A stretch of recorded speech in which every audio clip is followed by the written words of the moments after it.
Bonjour à tous, je vous retrouve aujourd'hui dans une vidéo complètement improvisée. Là j'ai fait ma grosse journée de travail, j'ai fait une grosse session course et je me suis dit je vais rester dans ma lancée et je vais leur présenter tout de suite ce que j'ai acheté. Donc ça va être une vidéo haul conseil pour la rentrée. Donc là ce ne sont pas des achats que j'ai effectués pour une rentrée scolaire mais parce que j'en ai besoin, mais ce sont des fournitures scolaires, donc je me suis dit que autant vous les présenter dans le contexte back to school. C'était assez logique, enfin c'est ce qui me semblait. Et en fait en même temps j'avais envie de vous apporter quelques conseils, donc ce sera vraiment des conseils organisation, ce que moi je pouvais faire quand j'allais encore à l'école et ce que je peux encore faire aujourd'hui parce que j'ai toujours besoin d'une certaine organisation, sinon c'est l'anarchie dans ma vie très vite, mais vraiment très vite. Donc j'ai besoin d'avoir quand même quelques règles, et donc c'est une vidéo qui va s'adresser aussi bien aux filles qu'aux garçons, puisque je ne vais pas parler de tout ce qui est mode, tout ce qui est maquillage, à quel moment faut se laver les cheveux avant la rentrée, tout ça. Si vous voulez je peux vous en faire une autre vidéo. Là c'est vraiment fourniture scolaire et entre guillemets alimentation, petit déjeuner et goûter. Donc ça s'adresse à tout le monde, à tous âges, c'est ce que personnellement je peux faire, et donc voilà, je pense que ça peut intéresser de 7 à 77 ans. Mais c'est dans le contexte back to school, donc c'est parti. Alors pour commencer, si vous avez une liste de fournitures scolaires, il n'y aura pas de surprise. Si les profs demandent un cahier, un classeur dans telle dimension, petit, grand carreau, telle couleur, parce que j'ai vu ça certaines années, moi personnellement, d'avoir des demandes vraiment même de couleurs de la part des professeurs. Donc bon, quand ils demandent, on leur donne ce qu'ils veulent et on est content. Juste, j'ai déjà vu, j'ai déjà regardé par curiosité des vidéos back to school de très jeunes filles. Et par rapport au cahier à spirale, c'est vrai que c'est beaucoup plus pratique, on est beaucoup plus à l'aise en début d'année pour écrire avec, mais même si on est hyper consciencieux, minutieux, protecteur, tout ce que vous voulez avec les affaires scolaires, au bout de quelques mois les spirales des extrémités en fait ont tendance à se plier et du coup les feuilles peuvent s'arracher toutes seules. Donc voilà, c'est vrai que c'est plus agréable d'écrire sur un cahier à spirale parce qu'on peut le replier, mais ça s'abîme quand même très vite quand il faut l'emmener régulièrement, qu'il est compressé au milieu des autres affaires scolaires. Donc voilà, s'il n'y a pas trop de transport, pourquoi pas, mais sinon moi personnellement je vous recommande de rester avec un cahier avec des agrafes, avec un protège-cahier, comme ça on peut y glisser des documents. C'est moins pratique, mais dans la durée de l'année, je trouve que c'est ce qui tient le mieux. Donc après là, je vais vous présenter ce que j'ai acheté. Donc moi c'est pour classer des papiers, mais c'était ce que je faisais quand j'allais au lycée et après aux études université, etc. Je vous déconseille les trieurs, parce que effectivement c'est très bien, on peut emmener 12 matières en un seul contenant, mais le problème c'est qu'au fur et à mesure, on n'a pas forcément le temps de tout bien ranger dans des classeurs chez soi, et le trieur épaissit, ça devient quelque chose de complètement foutoir.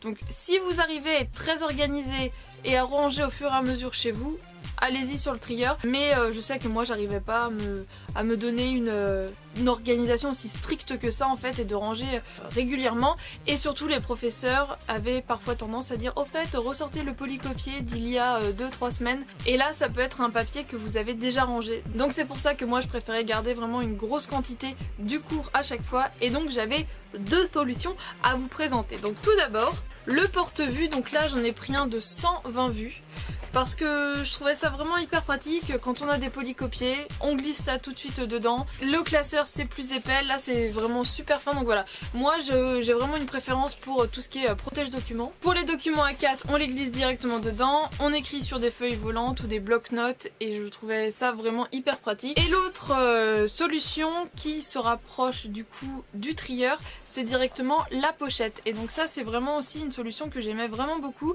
parce que du coup on a tout le cours et on n'est pas obligé de tout se trimballer. Donc là j'en ai pris une épaisse parce que j'avais envie que ce soit plus stable pour mettre dans mon étagère, dans ma bibliothèque. Mais après vous pouvez prendre une pochette toute fine qui grossira au fur et à mesure tout simplement. Mais donc voilà, moi ce que je vous conseille si on ne vous dit pas spécialement classeur, cahier, c'est soit les protège documents, soit la chemise plastifiée. Au niveau du code couleur, j'ai souvent joué avec ça. Certaines années je mettais les couleurs que j'aimais pas aux matières que j'aimais pas, et d'autres années pour essayer de me motiver un peu plus sur ces matières là, je mettais justement des couleurs que j'aimais beaucoup. Donc voilà, à vous de jouer avec le code couleur, mais au moins c'est hyper pratique. On sait que maths c'est rouge, français c'est bleu, anglais c'est vert, et je passais pas 10 ans à préparer mes affaires, je savais que telle couleur correspondait à telle matière. On va rester dans l'organisation pratique, je pense que c'est maintenant plus que connu, enfin ça fait un peu partie de la base des fournitures scolaires. Enfin tout le monde en a eu au moins une fois dans sa vie, je pense. C'est le fameux Bic 4 couleurs, mais il a eu un gros coup de rajeunissement. Je pense que ça fait déjà plusieurs années, mais j'y avais pas forcément fait attention avant. Je me suis tout simplement pris un Bic 4 couleurs, mais de l'édition Shine. Donc c'est tout simplement le stylo 4 couleurs normal, mais vous voyez au niveau du tube c'est brillant, donc il y a plusieurs couleurs, mais je trouvais que cette espèce de petit violet c'était assez sympa. Donc c'est comme le 4 couleurs classique, sauf que voilà, là il y a un effet métallisé. Et donc Bic a sorti pas mal de choses, donc vous avez l'effet métallisé, vous avez l'effet grip où du coup vous avez vraiment une forme plus ergonomique pour le doigt, vous avez des dessins, et ils ont également sorti en 4 couleurs, donc en fuchsia, turquoise, vert pomme et violet, et vous avez également donc le 4 couleurs classique et le 4 couleurs avec des couleurs plus fun en mini, les deux. Donc voilà, si vous voulez un Bic 4 couleurs mais un peu plus fun, maintenant ils ont sorti des choses hyper mignonnes. Si jamais vous n'avez vraiment pas les moyens d'investir dans des crayons de 4 couleurs, les Bic classiques existent maintenant, vous avez 4 stylos, donc dans ces 4 couleurs que je viens de vous citer, fuchsia, vert pomme, turquoise et violet, les 4 où j'ai fait mes courses c'était à 1,20 €, donc c'est franchement pas excessif. Et le fait d'avoir comme ça plein de couleurs différentes, moi ça m'a vraiment beaucoup aidé à hiérarchiser mes cours, j'ai vraiment une mémoire visuelle. Donc le fait d'avoir le titre en une couleur, enfin le titre du chapitre, le titre de la partie dans une autre couleur, grand 1 d'une autre couleur, enfin voilà, ça me permettait vraiment de mieux mémoriser mes cours. Donc si vous êtes parent, que vous regardez cette vidéo, ça peut peut-être aider votre enfant, ou si vous êtes ado ou que vous cherchez vraiment une façon d'apprendre vos cours plus facilement. Je sais que moi d'avoir comme ça des codes couleurs pour les différentes parties d'un chapitre, ça m'aidait vraiment à mieux réviser. Et donc je suis restée dans mon délire des couleurs, et en fait Maped a sorti comme ça un stylo dans le principe du 4 couleurs, mais alors je l'ai pas encore ouvert, mais en fait vous avez 2 couleurs d'un côté et 2 couleurs de l'autre. Donc vous avez pareil les 4 couleurs classiques, bleu, vert, rouge, noir, et les 4 autres couleurs que je vous ai déjà dit, hein, on va pas revenir, turquoise, rose et tout ça. Donc en fait vous avez pareil soit le grand format, soit le format mini, donc j'ai craqué tout simplement pour un des deux, enfin un de chaque. Et vous avez des packaging hyper classiques, hyper passe-partout, et d'autres un peu plus fun. Là, je sais pas si vous voyez de loin, mais c'est les mignons, je vais vous faire un petit rapprochement. Mais vous avez aussi par exemple une édition girly où c'est tout rose, une édition un peu plus futuriste pour les garçons. Donc voilà, il y a pour tous les goûts, et ça, c'est encore une fois sympa. Et le fait d'avoir des fournitures comme ça un peu mignonnes, moi je sais que ça me donnait aussi envie de bien travailler, de prendre soin de mes affaires, parce que c'est moi qui les avais choisies, parce que je les trouvais fun, parce que je les trouvais jolies. Et ça m'aidait vraiment dans mon processus d'apprentissage.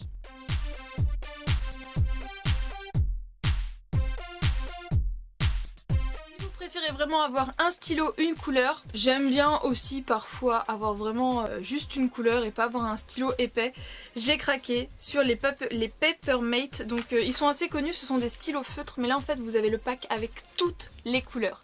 En général ils sont vendus par 4 ou 5 et c'est aux alentours de 3 €. Et là en fait j'ai les 16 couleurs, donc j'avais déjà les couleurs classiques noir, rouge, vert, bleu. Et je devais avoir le violet je crois, je sais plus, faudrait que je regarde, je sais plus ceux que j'avais. Mais là quand j'ai vu le pack avec tous, je me suis dit bon bah les couleurs classiques, je les utilise régulièrement donc il n'y a pas de souci. Je suis contente de les avoir en double, et le fait d'avoir vraiment toutes les couleurs, même les nouvelles apparemment qui sont sorties cette année, c'est trop la classe. On s'est pas donné, mais c'est vraiment des feutres qui sont hyper agréables à utiliser, et moi je les utilise tout le temps parce que je suis toujours à écrire, soit des idées de vidéos, des idées d'histoires, de romans, il faut toujours que je gribouille, donc voilà, je suis contente de les avoir parce que pareil je vais pouvoir me hiérarchiser, réussir à faire des plannings de vidéos un peu plus clairs, parce que là j'aurai plein de couleurs, donc je pourrais vraiment faire quelque chose de joli qui me donnera envie de le mettre à jour et tout ça, d'en prendre, de faire attention. Donc voilà, je reste toujours dans mon organisation comme je pouvais être il y a 10 ans. Toujours dans ce souci d'organisation, de l'aspect visuel, les surligneurs. On ne peut pas passer à côté, de toute façon il y en a toujours de demandés, mais là j'ai trouvé ça sympa, un pack directement où vous avez 5 couleurs différentes. Ce que j'aimais vraiment beaucoup aussi ajouter à mes fournitures scolaires, c'était quelques gadgets un peu fun, un peu mignons, et bah là j'ai craqué, donc je me suis racheté des crayons de bois, de ça on s'en fiche un peu, mais le truc qui m'a fait me dire oh je suis obligée, j'avais un taille-crayon, mais là regardez-moi ça, c'est le taille-crayon Croc Innovation. J'ai pas encore trop regardé le bazar, mais apparemment le lapin est censé bouger ses dents, donc il y avait plusieurs couleurs et je trouvais que cette couleur là était plutôt fun. Donc voilà, vous voyez, le lapin est censé bouger ses dents pour tailler le crayon. Donc j'ai trouvé ça juste trop mignon. Et l'autre truc où j'étais obligée de craquer, mais bon, j'aurais pu le garder franchement pour moi, mais je vais le donner à ma petite sœur, c'est un stylo bille, la Reine des Neiges. Donc j'ai juste vu là le stylo bille et le taille-crayon, mais je suppose qu'il y a vraiment toute une collection de papeterie fait autour de la Reine des Neiges. Donc voilà, franchement j'aurais vraiment pu le garder pour moi, hein, mais je vais être sympa. Agenda, trousse, sac à dos, franchement faites en fonction de vos goûts, faites pas en fonction des autres. Prenez quelque chose avec lesquels vous allez être à l'aise, avec lesquels vous allez avoir envie d'aller à l'école. Je suis quelqu'un qui a beaucoup de mal au démarrage et j'avoue que le petit déjeuner, ça arrive régulièrement que j'ai pas le temps de le prendre. Et dernièrement j'ai fait en fait deux découvertes de produits assez sympas, donc c'est des nouveautés, donc voilà, c'est pour ça que j'ai testé récemment. Donc tout d'abord de chez McVitie's, donc c'est les Good Morning. 64% de céréales, source de fibres, et en fait ce sont donc à l'intérieur vous avez 5 sachets de 2 sticks, et donc là c'est raisin et cannelle, et franchement j'ai mangé ça donc pendant l'été, même juste avant et pendant l'été, et ça passait très bien. Donc après voilà, la cannelle c'est quand même un peu plus automne, mais bon, c'est une vidéo back to school, donc le mois de septembre il commence à plus faire forcément si beau que ça dépend des jours, mais dès le mois d'octobre, ça y est, l'automne est installé, donc raisin cannelle ça passe bien si on aime ça. Donc voilà, c'est hyper bon, en fait c'est des sticks vraiment bourrés de céréales, bourrés de raisin et avec un petit goût de cannelle.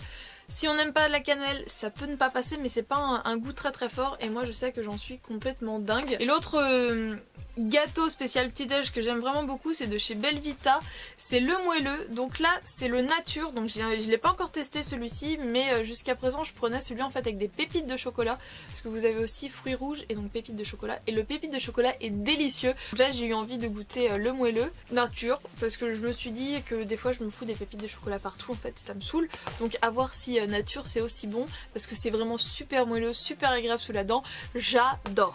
Et à emporter, parce que normalement on dit que pour le petit déjeuner il faut céréales, produits laitiers et fruits.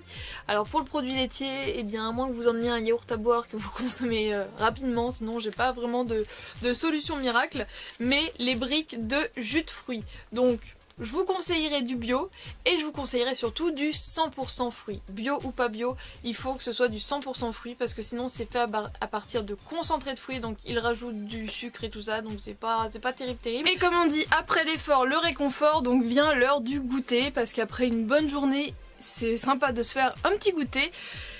Donc oui, c'est mieux de manger des fruits, des choses plus saines, mais j'avoue que dans une période comme la rentrée, où c'est comme une période très stressante, eh bien personnellement j'aime bien quand je rentre vraiment me faire plaisir avec des choses qui me font plaisir. Donc c'est pas forcément méga sain, mais ça me fait vraiment plaisir. Voilà. Donc tout d'abord je vais vous parler de 3 boissons qui me font vraiment kiffer. Donc la première c'est de la marque Mangayo, c'est en fait grenade et thé vert. Donc à la base je voyais ces boissons là sous forme de toutes petites bouteilles vendues au niveau des stands en fait de sushi dans les grandes surfaces, et là je l'ai trouvé en grand. J'avais aussi trouvé le thé vert citron mais j'aime un peu moins, mais grenade et thé vert j'en suis complètement dingue. Ça doit coûter 2,60 € il me semble, donc j'étais assez surprise parce que il me semble que c'est moins cher que les petites que l'on voit dans les stands de sushi. Donc je sais pas si c'était un bug ou quoi, mais donc voilà, franchement la bouteille est trop belle, c'est une bouteille en verre, c'est trop bon et c'est relativement sain. Enfin 6 grammes de sucre, c'est moins sucré que du coca ou des choses comme ça, et personnellement j'adore. On va rester dans tout ce qui est thé. J'ai découvert ceci de chez Nasty, Évasion orientale saveur menthe. Ce truc est une dinguerie pour toutes celles et ceux qui sont fans de thé vert, enfin voilà, de thé vert à la menthe. Ceci est délicieux, c'est juste trop bon, en version fraîche, version froide. Franchement, testez. J'ai aussi vu Évasion estivale, je crois, un truc comme ça, et du coup c'était pêche framboise, mais je trouvais que c'était trop voilà, Nesty pêche, on s'en éloignait pas trop. Donc voilà, là à la menthe c'est juste une tuerie. Et pour finir, pour les fans de citronnade, j'ai découvert ceci, citronnade à la passion. Donc c'est de chez Andros, et donc ça se trouve au rayon frais. Si vous avez vu ma vidéo sur les mojitos, et bien voilà, Andros a encore frappé, et franchement c'est tout aussi bon. La citronnade à la base j'aime bien mais à petite dose parce que je trouve ça trop acide. Mais là avec le fruit de la passion qui est aussi un fruit acide à la base, mais je trouve que ça tempère quand même pas mal. Donc voilà, franchement si vous voulez tester une citronnade qui change, et ma foi on va bien accompagner ça d'un petit gâteau, donc j'avoue je l'ai ouvert, hein. J'ai pas tenu. Ce sont les Milka. Comment ils s'appellent ceux-là? C'est les Choco Suprêmes. Donc en fait, ils sont emballés individuellement, donc ça c'est plutôt pas mal. Donc là c'est le petit paquet de 6, mais vous avez aussi des paquets un peu plus importants. Donc voilà, c'est emballé comme ça dans des petits papiers d'alu. Franchement c'est hyper fragile, dites-vous pas « Oh trop bien, je mets ça dans mon sac, ça va tenir ». C'est très très fragile parce que c'est que de la gaufrette avec du chocolat. Donc c'est très fragile, c'est du chocolat donc ça peut fondre, mais qu'est-ce que c'est bon. Et ça a une bonne taille, donc voilà, juste un petit gâteau pour le goûter avec un verre d'une boisson. Moi ça me requinque, je suis repartie pour un tour et ça fait plaisir après une grosse journée. Et bien voilà, j'espère que cette petite vidéo haul conseil vous a plu. Moi j'avais envie de partager avec vous quelques petites astuces que j'utilise et que j'ai utilisées au quotidien pendant pas mal de temps. Donc j'espère que vous avez passé un agréable moment en ma compagnie. Je vous fais de gros bisous et je vous dis à très bientôt dans une prochaine vidéo. Ciao.